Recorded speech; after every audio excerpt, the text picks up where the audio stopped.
India's most prestigious project లో number 1 గా నిలిచిన project SSMB 29. Super star Mahesh Rajamouli combination లో సినిమా ఓకే అయి దాదాపు పుష్కర కాలం కావస్తుంది. కానీ వీళ్ళిద్దరూ వేరువేరు ప్రాజెక్టులతో బిజీగా ఉండటం వల్ల ఈ ప్రాజెక్ట్ పట్టాలెక్కడానికి ఇంత టైం పట్టింది. టైం తీసుకున్నా కూడా మహేష్ పాన్ ఇండియా కాదు పాన్ వరల్డ్ ప్రాజెక్ట్ తో సత్తా చాటుకోవడానికి రెడీ అవుతున్నాడు. రాజమౌళితో సినిమా అంటే ఆ సినిమా ఎప్పుడు పూర్తవుతుంది, ఎప్పుడు రిలీజ్ అవుతుందనే దానికంటే రిలీజ్ అయ్యాక ఎన్ని వండర్స్ క్రియేట్ చేస్తుందనే దాని మీదే ఎక్కువగా దృష్టి ఉంటుంది. అంతలా బాక్సాఫీస్ దగ్గర మాయ చేయగల సత్తా ఒక్క రాజమౌళికి చెల్లింది.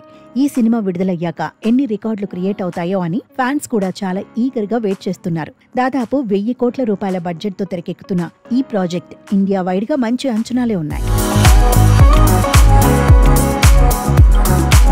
పాస్పోర్ట్ సీజ్ అనే ఒక్క వీడియోతో ప్రేక్షకుల్లో అంచనాలను భారీగా పెంచేశారు రాజమౌళి. జనవరి 2న పూజా కార్యక్రమాలతో మొదలైన ఈ ప్రాజెక్ట్ ఇప్పటికే 2 షెడ్యూళ్లను, ఒక సాంగ్ ను పూర్తి చేసుకుంది.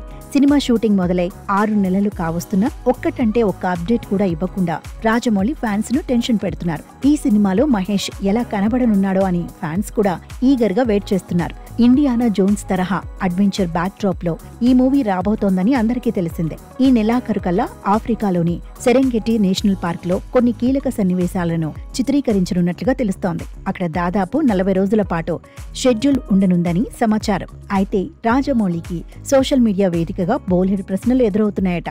సినిమాకు సంబంధించిన అప్డేట్స్ కోసం ఫస్ట్ లుక్ ఎప్పుడు రిలీజ్ చేస్తారన్న ప్రశ్నలు ఎదురవుతున్నాయట. అయితే మహేష్ పుట్టినరోజు సందర్భంగా ఫస్ట్ లుక్ విడుదల చేసే అవకాశాలున్నాయని ఫ్యాన్స్ భావిస్తున్నారు. మరి జక్కన్న ఫ్యాన్స్ కోరికను నెరవేరుస్తాడో లేదో చూడాలి.